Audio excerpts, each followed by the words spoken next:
মায়ের মিথ্যে বলা। আমি ছিলাম গরিব মায়ের একমাত্র সন্তান। বুঝতে শেখার পর থেকেই দেখতাম ঘরে খাওয়ার জন্য তেমন কিছু থাকতো না। সামান্য কিছু খাবার জোগাড় হলে মা আমাকে তার ভাগের অংশটুকু দিয়ে বলতেন, তুই খা বাবা, আমার খিদে নেই। আমি আরেকটু বড় হওয়ার পর দেখতাম ঘরের কাজ শেষ করেই মাছ ধরতে চলে যেতেন মা। একদিন তিনি মাত্র দুটো মাছ ধরে আনতে পারলেন। তড়িঘড়ি করে বাড়ি ফিরে সেগুলো রান্না করে আমাকে খেতে দিলেন। আমি একটা মাছ খেয়ে কাঁটাগুলো ফেলে রাখলাম। দেখলাম মা আড়াল থেকে সেগুলো তুলে নিয়ে খেতে লাগলেন। আমার এত বেশি খারাপ লাগলো যে দ্বিতীয় মাছটা খেতে আর ইচ্ছে হলো না। আমি মাকে খেতে দিলাম, কিন্তু তিনি থালাটা আমার দিকে ফিরিয়ে দিয়ে বললেন, তুই খা বাবা, আমি মাছ খুব একটা পছন্দ করি না। এরপর আমি যখন স্কুলে যাওয়া শুরু করলাম তখন আমার মা একটা গার্মেন্টস ফ্যাক্টরিতে কাজ পেলেন। তিনি সারাদিন ঘুরে ঘুরে মানুষের বাড়ি গিয়ে কাপড় বিক্রি করতেন। এক শীতের সন্ধ্যায় প্রচণ্ড বৃষ্টি হচ্ছিল। আমি উদ্বিগ্ন হয়ে মায়ের বাড়ি ফেরার জন্য অপেক্ষা করছিলাম। যখন দেখলাম তিনি ফিরছেন না, আমি নিজেই তাকে খুঁজতে বেরিয়ে গেলাম। সব জায়গায় খোঁজার পর দেখলাম তিনি এক বাড়ির দরজায় দাঁড়িয়ে কাপড় বিক্রি করছেন। আমি বললাম, মা, দয়া করে এখন বাড়ি চলো, তোমাকে খুবই ক্লান্ত দেখাচ্ছে।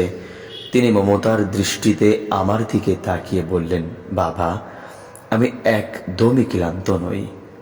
একবার শেষ পরীক্ষার দিন মা আমার সাথে পরীক্ষার হলে যেতে চাইলেন।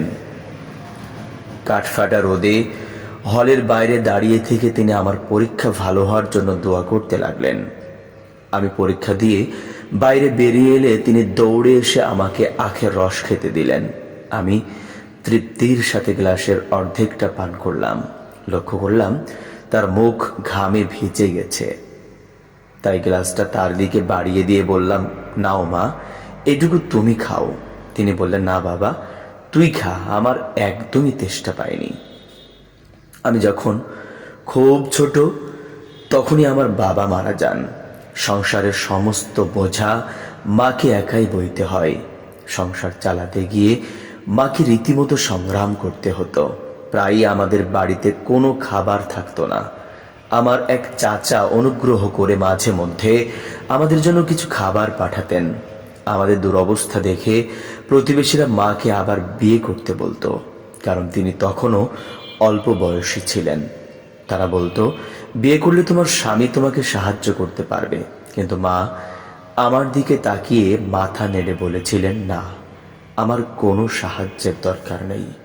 আল্লাহর রহমতে পড়াশোনা শেষ করে আমি একটা ভালো চাকরি পেলাম। ভেবেছিলাম মাকে এবার বিশ্রাম দেব, সংসারের সব দায়িত্ব নিজের কাঁধে তুলে নেব। তিনি বৃদ্ধ ও দুর্বল হয়ে পড়েছিলেন। আমি আমার বেতনের একটা অংশ তার হাতে তুলে দিতে চাইলাম, যেন তাকে আর কাজ করতে না হয়। কিন্তু মা আমার কাছ থেকে টাকাটা নিলেন না। বললেন, আল্লাহর রহমতে প্রয়োজনীয় সব কিছুই আমার আছে, আমার টাকার দরকার নেই। এই টাকা আমার কোনো কাজে লাগবে না বাবা, এটা তোমার কাছেই থাক। অল্প কিছু দিনের মধ্যেই জার্মানিতে ভালো একটা কোম্পানিতে কাজ করার সুযোগ পেলাম। সুযোগটা হাতছাড়া না করে চাকরির জন্য চলে গেলাম জার্মানিতে। সেখানে কিছু হওয়ার পর ভাবলাম মাকে নিয়ে আসবো আমার কাছে।